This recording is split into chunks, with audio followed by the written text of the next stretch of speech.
From Janice being the bad one in the relationship, Can you people not see me? to Joey not having a triple-digit IQ, Hey, how you doing? let's dispel the false facts about friends that most people believe are true. Let's start by discussing Chandler and Janice's on-off-again relationship. For the most part, Janice was used as a gag to show how bad she was for Chandler. Fans laughed at her obnoxious laugh and general annoying behavior, believing she was horrible for Chandler. But here's the thing. Janice wasn't actually the bad person here. Sure, she had some traits that might rub people up the wrong way, but she was actually extremely kind and caring to Chandler. In fact, he was the one who treated her like dirt. Not only did he use her when he was lonely, but he also lied to her on numerous occasions. I'll wait for you. Do you even know how long you're gonna be gone? Well, just until we find an energy source to replace fuel. Heck, he even got Phoebe to break up with her for him. Talk about being insensitive. No matter what he did to her though, Janice would always forgive and see the best in him. You gotta say that the only reason she wasn't right for him is because Chandler was a total jerk to her. Someone really needs to start a Justice for Janice petition. Supporting characters like her were a major part of the show, but there was one cast member who seemed like an unofficial part of the gang from the beginning. Yep, we're talking about Gunther here. Every time the friends would meet up at Central Perk, he'd always be around and make an quip or two to crack the audience up. But here's the thing. James Michael Tyler was only cast on the show because he was actually working as a barista at the time, and it was meant to be a one-time deal as an extra. Though his skills at whipping up a cup of coffee came in handy because he was the only extra who knew how to make an espresso. So he stayed on for more episodes and eventually his part grew into something larger. Yes, it's like a miracle. It's wild to think about how Gunther's character only came about because of James's coffee-making ability. Imagine how different Friends would have been without him. Let's go back to the beginning now. And by that, we mean the unforgettable opening credit scene. New York City tour guides love nothing more than to take tourists to the special fountain where the intro for Friends was shot so they can feel like they're a part of an iconic moment in TV history. Well, if someone does this to you, please ask for your money back immediately, because the intro to the show wasn't filmed anywhere near New York. While the fountain may look like Central Park's Pulitzer Fountain, the real opening sequence was shot on the Warner Brothers studio lot. Oh, I'm convinced. Also, it wasn't exactly an easy shoot to do either, as the gang ended up having to film the splashing scene for a couple of hours. Hopefully, someone had the common sense to not do this over winter. If it were Joey though, you'd think he'd leap into cold water any time, right? Since he was the lovable goof of the group. I think there's been an oversight. Sure, we would have asked you. We just thought you wouldn't be interested. Yeah, it's just that we don't think of you as really being so much with the words. Well, he wasn't quite as dumb as everyone believes. He had an eccentric way of thinking and doing things, but he always caught up to his friends and embarked on self-improvement drives to learn about things he didn't know, such as buying an encyclopedia. Is that really the mark of someone stupid? I don't know.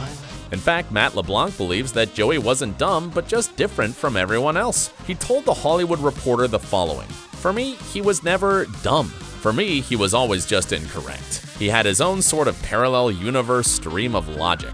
It makes complete sense because Joey definitely danced to the beat of his own drum and wasn't concerned with fitting in. Please pass the pie. Also, he wasn't intentionally written to be dumb in the first place. Once the showrunners saw how good Matt was at playing the fool, they had no other choice but to put him in these situations because he just nailed them. Talk about writing your own future. For most fans, Rachel and Ross are couple goals.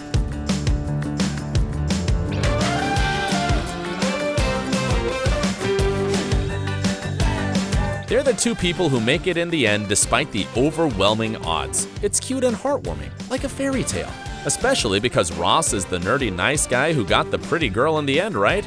Well, about that.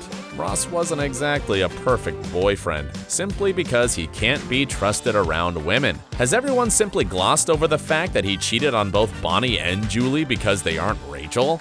Or what about that time he dated his actual student, which is something that's not only unethical but against academic rules? As much as the show tried to hide his questionable behavior under the laughing tracks, he wasn't exactly the innocent, sweet man he portrayed.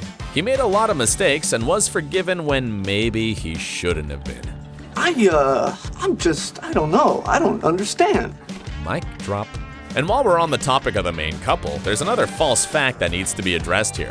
Ross and Rachel always being the chosen ones. Yes, there's no doubt that Friends became their show in the end, but they weren't the initial plan when the producers were putting everything together. In fact, they had their eye on another couple being the central point entirely. Co-creator David Crane explained the original idea to Today.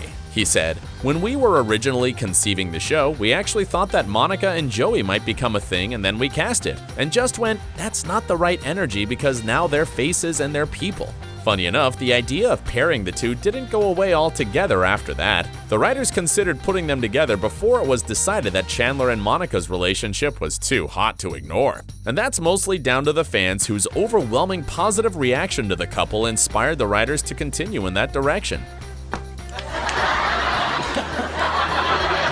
See, who says that showrunners don't listen to the fan base? Now here's a goodie. There's a certain plot hole that many fans believe to be true, but get this, it's actually not a plot hole at all. Phew, feels like something out of Inception here. So, a lot of people want to know how Rachel and Monica were able to afford such a big apartment in the middle of New York. In case you haven't visited the city, most people's homes are only slightly bigger than shoeboxes and cost them an arm and a leg. And neither Rachel nor Monica were exactly Fortune 500 CEOs. So most fans think this must have been something overlooked by the obviously rich producers and showrunners when putting together the show. I had nothing to do with it.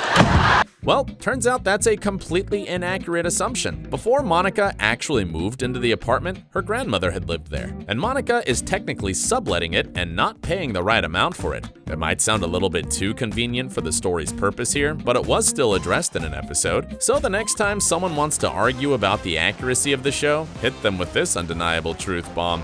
As one of the most beloved sitcoms of all time, Friends felt like a train that would never stop. It flew out of the tracks and continued to dazzle for years on end. It averaged 20 million watchers at one point, and it was universally beloved by everyone. Everything was peachy from the beginning to the end, right? Well, it's time to wipe those nostalgia fog glasses because Friends actually wasn't well received when it debuted. In fact, many mainstream publications slammed the show for being unfunny and unremarkable. That was unbelievable. Okay, see, I told you. The characters were called dysfunctional morons, there were accusations of it promoting empty-headedness, and even the writing wasn't spared from criticism being referred to as rim-shotted. Ironically, those same publications are the ones featuring Friends in their top 10 sitcoms of all time lists nowadays, so it shows you how quickly opinions change over time. Still, it's worth remembering that not all the cards were stacked in Friends' favor when it first hit our screens. Feeling like you could do with some more Central Perk in your life?